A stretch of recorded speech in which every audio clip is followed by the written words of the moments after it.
रवि एक साधारण 16 साल का लड़का था जो अपने छोटे से शहर में रहता था। उसकी आंखों में सपने थे, लेकिन उसके पास इन्हें पूरा करने का कोई स्पष्ट रास्ता नहीं था। हाल ही में उसने 10वीं कक्षा में प्रवेश लिया था। यह उसके जीवन का एक महत्वपूर्ण मोड़ था, क्योंकि अब उसे अपने भविष्य के बारे में गंभीरता से सोचना था। माता-पिता ने उसे शहर के सबसे अच्छे स्कूल में दाखिला दिलाया था, जहां पढ़ाई का स्तर ऊंचा था और शिक्षक बहुत योग्य थे।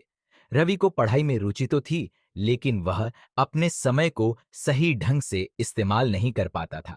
दिन का ज्यादातर समय वह अपने दोस्तों के साथ क्रिकेट खेलने, गलियों में घूमने या मोबाइल पर खेल खेलने में बिताता था। पढ़ाई को वह हमेशा कल कर लूंगा कहकर टाल देता था। उसे लगता था कि अभी बहुत समय है और 10वीं कक्षा की परीक्षा अभी दूर है। लेकिन यह सोच धीरे-धीरे उसे आलसी बनाती जा रही थी। एक दिन स्कूल में एक नया शिक्षक आया। उसका नाम श्रीमान वर्मा था। वह लंबे कद का, शांत स्वभाव का और गहरी सोच वाला इंसान था। पहले ही दिन जब वह कक्षा में आए तो उन्होंने बच्चों से कोई सवाल नहीं पूछा, न ही किताब खोली। बस इतना कहा, समय वह धन है जो एक बार खर्च हो जाए तो कभी वापस नहीं आता। इसे समझो और इसका सही उपयोग करो, वरना यह तुम्हें पीछे छोड़ देगा। यह बात रवि के मन में गहरे तक उतर गई। उसने सोचा, क्या मैं सच में अपने समय को बर्बाद कर रहा हूं? यह सवाल उसके दिमाग में बार बार गूंजने लगा। श्रीमान वर्मा की बात ने रवि को अपने जीवन पर विचार करने के लिए मजबूर कर दिया।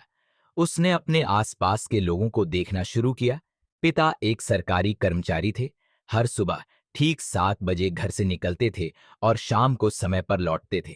उनकी जिंदगी में एक अनुशासन था। उसकी माँ घर संभालती थीं। सुबह उठते ही वह दिन के सारे कामों की योजना बना लेती थीं और उन्हें समय पर पूरा करती थी।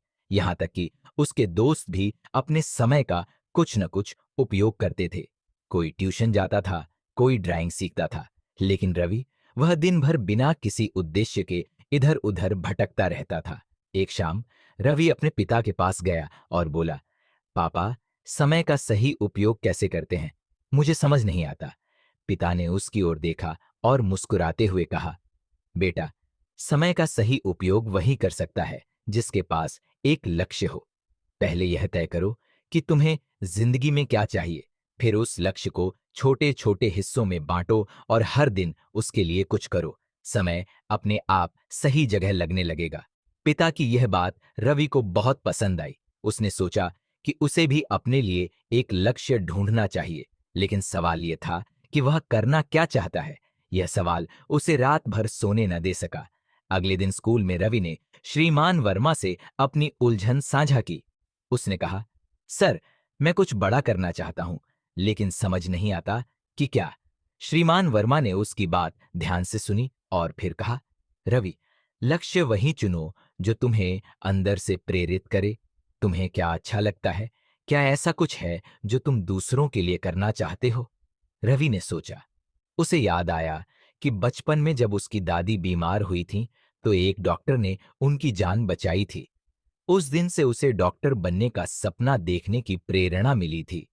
उसने श्रीमान वर्मा से कहा, सर, मैं डॉक्टर बनना चाहता हूं। शिक्षक ने मुस्कुराकर कहा, यह बहुत अच्छा लक्ष्य है रवि, लेकिन इसके लिए तुम्हें विज्ञान में अच्छे अंक लाने होंगे और मेडिकल प्रवेश परीक्षा पास करनी होगी। क्या तुम इसके लिए तैयार हो? रवि को यह सुनकर थोड़ा डर लगा। उसने कभी इतने बड़े लक्ष्य के बारे में सोचा नहीं था। उसने अपने दोस्तों से भी इस बारे में बात की। कुछ दोस्तों ने उसका हौसला बढ़ाया, लेकिन कुछ ने कहा, अरे, यह बहुत मुश्किल है, इतनी मेहनत कौन करेगा? उनकी बातें सुनकर रवि का मन डगमगा गया। लेकिन फिर उसने सोचा, अगर मैं कोशिश भी नहीं करूंगा तो कैसे पता चलेगा कि मैं कर सकता हूं या नहीं। उसने मन ही मन ठान लिया कि वह डॉक्टर बनकर दिखाएगा। लक्ष्य तय करने के बाद रवि ने अपने समय को व्यवस्थित करने का फैसला किया। उसने एक कागज लिया और अपने दिन को हिस्सों में बांटा। सुबह 6 बजे से 8 बजे तक पढ़ाई, फिर स्कूल, शाम को 5 बजे से 7 बजे तक फिर से पढ़ाई, 7 से 8 बजे तक खेल और रात को 9 से 10 बजे तक रिवीजन। बाकी समय वह आराम और परिवार के साथ बिताता। शुरुआत में यह आसान नहीं था। पहले दिन वह सुबह उठ ही नहीं पाया।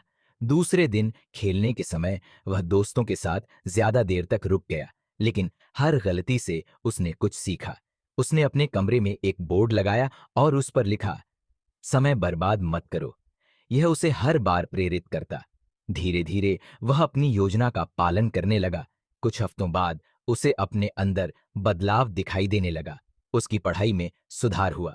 जो गणित के सवाल पहले उसे मुश्किल लगते थे, अब आसान होने लगे। विज्ञान की किताबें उसे बोर नहीं करती थीं, बल्कि रोचक लगने लगीं। उसे एहसास हुआ कि समय का सही उपयोग करने से न सिर्फ काम पूरा होता है, बल्कि आत्मविश्वास भी बढ़ता है।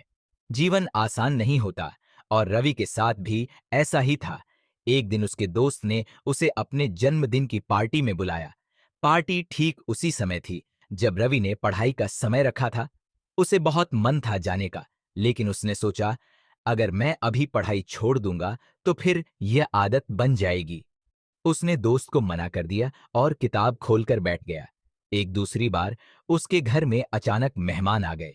उसकी मां को मदद की जरूरत थी और रवि को अपनी पढ़ाई का समय छोड़कर घर के काम करने पड़े।